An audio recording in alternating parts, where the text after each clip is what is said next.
Right. ஒவ்வொரு வீடியோவாக இந்த ஓஎல் காரருக்கு போட்டு கொண்டு இருக்கிறேன். ஏன்னா மேக்ஸில் ஏழு கொண்டு காண்டி ஒரு ஆசையம் இல்லையா எல்லாரும் முடிங்க. அதில் முதலாவது பங்கு லாபம். இதுக்கு மதிப்பில் நேரம் மாறுது.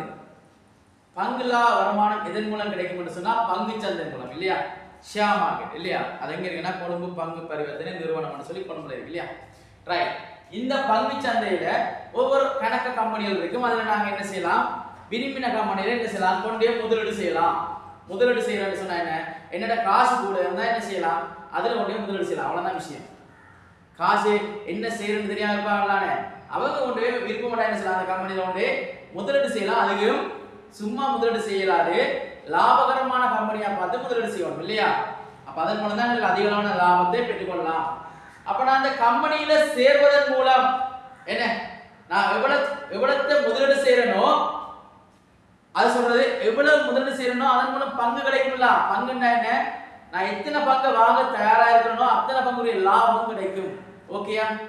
இப்ப உதாரணத்துக்கு ஒரு கணக்கு பாத்தீங்கன்னு சொன்னா, ஒரு கம்பெனி ஒன்று 10 லட்சம் பங்குகளை பொதுமக்களுக்கு வழங்க தயாராக உள்ளது. எத்தனை லட்சம்? 10 லட்சம் பங்குகளை பொதுமக்களுக்கு வழங்க தயாராக. 10 லட்சம் பங்குகளா, 10 லட்சம் பங்குகளை பொதுமக்களுக்கு வழங்க தயாராக உள்ளது. ஒரு பங்கின் சந்தை விலை ரூபாய் 20 ரூபாய்.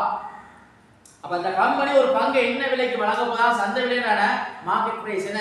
இப்ப நீங்க மார்க்கெட்டுக்கு போனா ஒரு இது வந்து ஒரு பல 50 ரூபாய் நிப்பான, அதே மாதிரி இந்த கம்பெனி என்ன செய்யுது, ஒரு பங்கு 20 ரூபாய் படி பொதுமக்களுக்கு 10 லட்சம் பங்கு வழங்க ஆரம்பம் செய்யலாம் இல்லையா. ரைட். அப்ப ஒரு பங்கின் சந்தை விலை எவ்வளவு? 20 ரூபாய். அவன் சொல்றான் அதுக்கு பிறகு ஒரு பங்கிற்கான பங்கு லாபம் ரூபாய் ஆண்டுக்கு 5 ரூபாய். ஆண்டுக்கு ஒரு பங்கிற்கான பங்கு லாபம் அளவு 5 ரூபாய் வழங்கப்படும் எனில், ரைட்டா, இவ்வளவு அந்த ஒரு கம்பெனில அக்ரிமெண்ட்.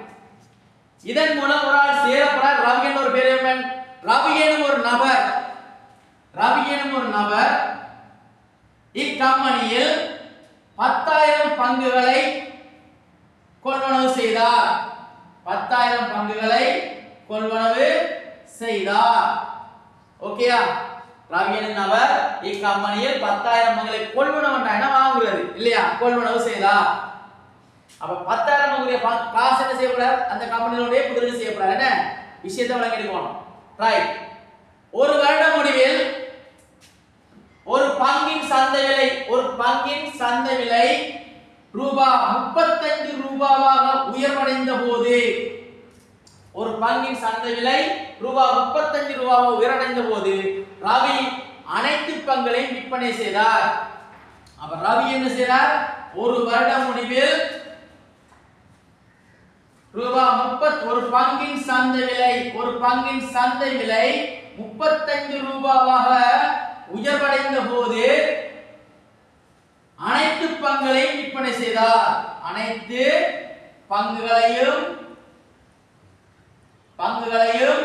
விற்பனை செய்தார். இதுதான் உங்களுக்கு கேள்வியாக வருதா. ரைட்டா. அப்ப ஒரு வருட முடிவில் ரவி என்ன செய்றார், ஒரு பங்கின் சந்தை விலை 35 ரூபாய் உயர்வடைந்த போது அனைத்து பங்குகளையும் என்ன செய்றார், விற்பனை செய்றார். சரியான. முதலாவது கேள்வி, கம்பெனியின் மூலதனம்.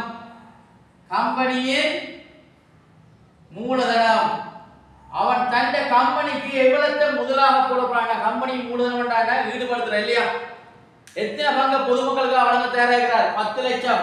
ஒரு பங்கின் சந்தை விலை எவ்வளவு, 20 ரூபாய் படி 10 லட்சம் பங்குகளும் பொதுமக்களுக்கு போனா அவருக்கு எவ்வளவு காசு கிடைக்கும், அதுதான் மூலதனம். அப்ப ஒரு பங்கு 20 ரூபாய் படி 10 லட்சம். என்ன 10 லட்சத்தால் பெருக்கும் லாபம். கூட கஷ்டப்படாங்க. 2 எத்தனை சேவர், 6 1 7 சேவர். 1 2 3 4 5 6 7.